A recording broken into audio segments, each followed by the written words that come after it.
Back in studio to dive in here. This was a bounce-back moment for the Indianapolis Colts, something under Shane Steichen that they have not struggled with. Since 2024, it's 4 consecutive wins following a loss. Their last back-to-back losses were 3 straight in 2024 from Week 8 to Week 10. What does that tell you about a team, the way they're being coached, and the way that Indy has responded in those moments? Their ability to not put forth 2 bad outings. That's what good teams usually do. And the issue for Indianapolis in years past was just being consistent. I think we're starting to see that consistent stride be implemented throughout their locker room. Because when you look at the Indianapolis Colts, guys, let's keep it real. They're 2 mishaps away from that ball game last week of being undefeated. Because if you look at the A.D. Mitchell fumble going across the goal line, if you look at the holding call that brought back a touchdown, either one of those plays converts for Indy. They're undefeated right now. And they played a very, very tough team on the road in the Los Angeles Rams. So when you look at what the Indianapolis Colts are right now, it starts and it stops with their lead singer, Indiana Jones. Very, very efficient day. The volume wasn't there, but I love this meme in terms of what he had to do throwing the football. 20 of 29, 212, 2 touchdowns. But get this, they were 8 of 10 on third downs. Yeah. They were perfect in the red zone, 6 for 6 in the red zone.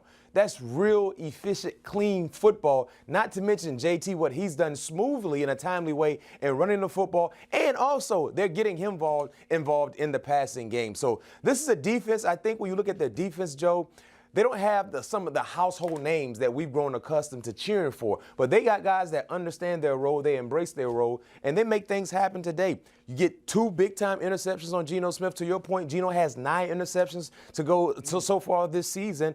And what Indy does is they put you in uncomfortable positions on the football field, and they force you to play the game with your left hand when you're a right-handed player. And usually that works in their favor, and that's what we've seen thus far in this first quarter of the season. It's a secondary that knows how to take the ball away as well. You add those 2 things up, and you get something like this. Mac, you talked about the quality of their loss against L.A.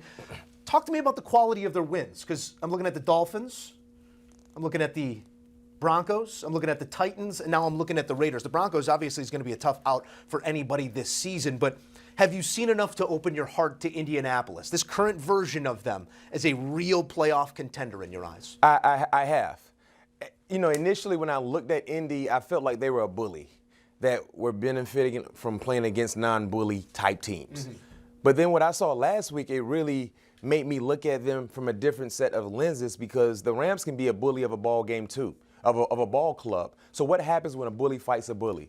Usually the best bully prevails. What we saw last week, Indy I felt like they were the best bully, but just the mishaps led to them losing that ball game. So now when you go and you play against a team you should dominate, that's what good teams do. They don't play around with their food. And so far this season, you can like or love what they've done or hate it, but the teams they're supposed to dominate against, they have done that. And you have to appreciate that, because one thing that we're seeing within this new culture they're learning how to win.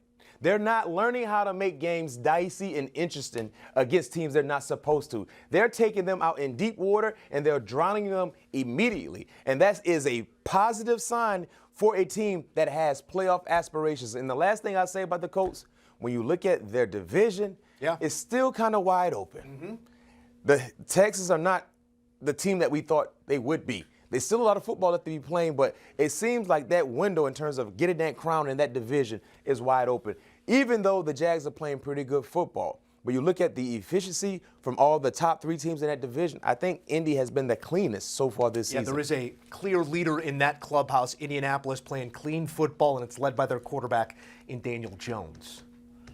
We'll have to see more there, and we got more coming elsewhere throughout the hour. Your most 20-point wins in the first 5 games in Colts franchise history. And you think of this franchise, you think of the history, you think of the faces and the names, those that have executed in the past. Well, it's Daniel Jones's Colts with 3 blowout wins in the first 5.